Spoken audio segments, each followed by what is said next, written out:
This isn't just another story about heartbreak. It's about what happens when silence turns into strength. When a woman who built a home out of love watches it crumble under deceit and decides to rebuild it with diamonds instead of tears.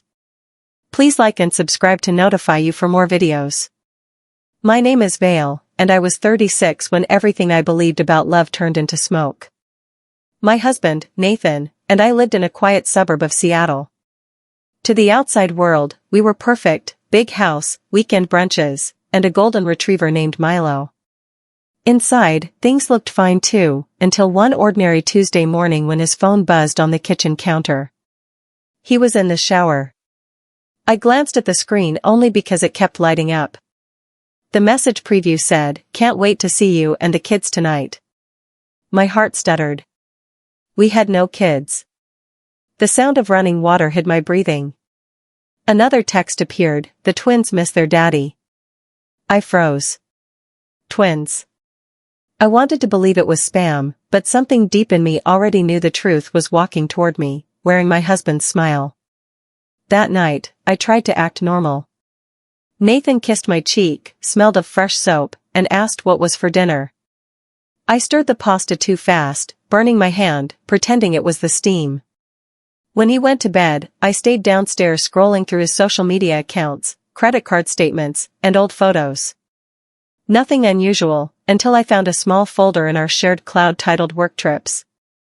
Inside were pictures of Nathan at a family picnic, holding 2 children with dark curls and the same dimple he had. A woman stood beside him, her hand on his shoulder. Her caption read, "Best weekend ever with my favorite man." My stomach twisted. He'd always said those work trips were stressful. Now I saw balloons, birthday cakes, tiny hands clutching his fingers. I didn't sleep. The ceiling turned into a blank movie screen where lies played on repeat. By dawn, I had memorized the woman's name, Allison Reed, and her city, 3 hours away. At breakfast, Nathan hummed as he buttered toast. "You okay?" he asked. "Fine," I said. My voice sounded like someone else's. He left for another meeting. I followed him. My hand shook on the steering wheel, but I drove anyway, keeping 3 cars behind his silver SUV. After an hour, he pulled into a neighborhood park. 2 kids ran toward him, shouting, "Daddy." He lifted them high, laughing freely, the kind of laugh he hadn't used with me in years. Allison came out of the car with juice boxes. She kissed his cheek like she'd done it forever. That was the moment I realized my marriage wasn't broken, it was borrowed. I sat in my car until my eyes stopped stinging. Then I drove home and opened a new notebook. If Nathan had lived a double life, I would build my double plan. Step 1, collect proof. Step 2, make him believe nothing had changed. Step 3, take back everything he built on my loyalty. Over the next weeks, I became an actress. I smiled, cooked, and even sent him flirty texts. He relaxed again, never suspecting the woman beside him was writing a different script. At night, I documented dates, receipts, and photos. I found out he'd used our savings for that second household, school fees, rent, gifts. The total was almost $180,000. My anger hardened into focus. Love was a soft word, revenge would be my discipline. When July came, Nathan announced his annual business conference in Miami. "Just 4 days," he said. "You'll have the house to yourself." Perfect. The moment he left, I called a real estate agent I knew from yoga class, told her we were moving overseas for a year, and wanted a quick sale, cash only. She blinked but agreed. Seattle's market was hot, buyers lined up. While the house was staged for viewing, I gathered my proof into a sealed envelope labeled, "For Allison." The last night before the open house, I sat in our living room and whispered, "You built this lie on my devotion. I'll end it with your signature." 2 days later, the first buyer offered full cash, $1.3 million. I signed the papers as a joint owner. Nathan had signed a power of attorney months ago for emergencies. I guess betrayal counts. The funds would clear within 48 hours. I transferred half into a new account under my maiden name. The rest I reserved for something poetic. I mailed the envelope to Allison's address with no note, only photos of Nathan at both homes and a copy of the deed sale pending his name. She deserved to know the man she called Daddy was about to be homeless twice. That night, I slept like someone who had just buried a ghost. Nathan called from Miami, sounding relaxed. "Miss me?" Of course, I lied smoothly. "Maybe next year you can come with me," he said. I smiled into the phone. Next year you won't even have a return address, I thought. When he asked about Milo, I told him the dog was fine. Truth, Milo had already moved to my friend's house. Everything personal of mine, photos, jewelry, documents, was packed away. I looked around the nearly empty rooms. For the first time, silence didn't feel lonely. It felt powerful. 48 hours later, the wire confirmation arrived. Sale complete. I stared at the bank notification, heart pounding like music. Then came an unexpected twist. Allison called me. "Are you Vale?" Her voice trembled. "I got your envelope. Please, can we talk?" I hesitated, then said yes. We met halfway at a cafe off the highway. She looked younger, tired, holding a toddler's hand. "I didn't know," she said. "He told me you died years ago." The cruelty of that lie almost impressed me. Together, we compared timelines, everything fit too neatly. Allison's hand shook. "What are we going to do?" I looked at her. "We're not doing anything." I already did.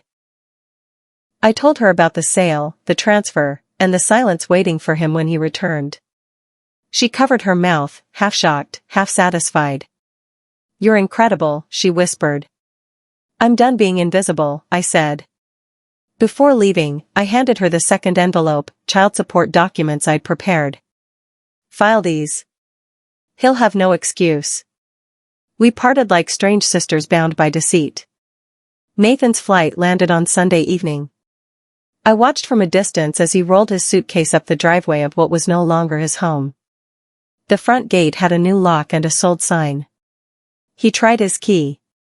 Nothing. He called me 5 times before I answered. "Vale. What's happening?" "Oh, didn't you hear? The house sold." "Market's good." "You sold our home?" he shouted. "Our home? Or your stage?" I said softly. Then I hung up. The next day, he showed up at my office. "You can't do this." "I already did," I said. "You'll regret it." "No, Nathan. You will." I handed him a printed folder, bank statements, photos, and a note. "Every dollar you spent living 2 lives came from my trust. Enjoy explaining that to your lawyer."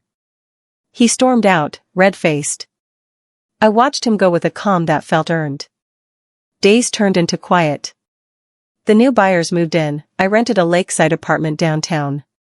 At night, I'd pour wine, listen to jazz, and let the stillness remind me that healing isn't loud. Allison texted once, "He's trying to fix things," but I told him to focus on the kids. I wished her luck and blocked his number. Some people think revenge is rage. Mine was restoration. A month later, a lawyer called. Nathan's assets were under review. Turns out he'd tried to cancel the sale, claiming forgery, but my notarized paperwork held. The judge denied his motion. I smiled reading the news. Legal justice had joined moral justice. I invested part of the money into a small art studio I'd always wanted. Painting helped me bleed quietly onto canvas instead of tears. Sometimes people ask if I miss him. I miss the idea of him, the illusion I built. But the real man? No. He was a story I edited out. My mother visited one weekend. "You seem lighter," she said. "I traded grief for freedom," I told her. She nodded. Then it was worth every penny. One evening, as sunset painted gold stripes on the lake, I received a message from an unknown number. "You destroyed me." I stared at it for a long moment, then replied, correction. You destroyed us. I just signed the paperwork. No answer came. Only silence, the clean kind. With each week, my studio grew. I painted women in red dresses walking away from burning houses. Clients loved them. They look powerful, one said. They are, I answered. Sometimes I'd glance at the old wedding photo I kept only to remind myself what self-betrayal looked like. Then I'd paint over it. 6 months later, I opened a small exhibition. Allison came quietly, standing in the back. She looked stronger, her kids laughing near the snack table. She whispered, he's working 2 jobs now. Good, I said. Let him taste balance. We hugged briefly, no tears, just recognition. Reporters from a local blog wrote about my mystery series of art inspired by empowerment. They asked, is it personal? I smiled. Every brushstroke is a confession. The article went viral. Suddenly, I was invited to speak at women's events. I never mentioned Nathan's name, revenge doesn't need applause. One night, I dreamed of the old house. It wasn't angry, it was empty. I walked through its halls, hearing only my own footsteps. When I woke up, I realized the dream wasn't about loss, it was closure. A year later, the bank statement arrived with dividends from my investments. I used part of it to fund scholarships for single mothers studying art. Giving away what once came from betrayal felt like rewriting fate.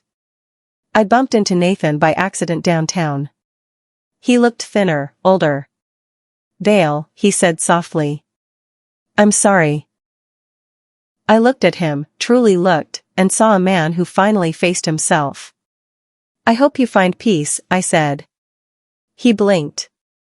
You already have, haven't you? Yes, I whispered, and walked away.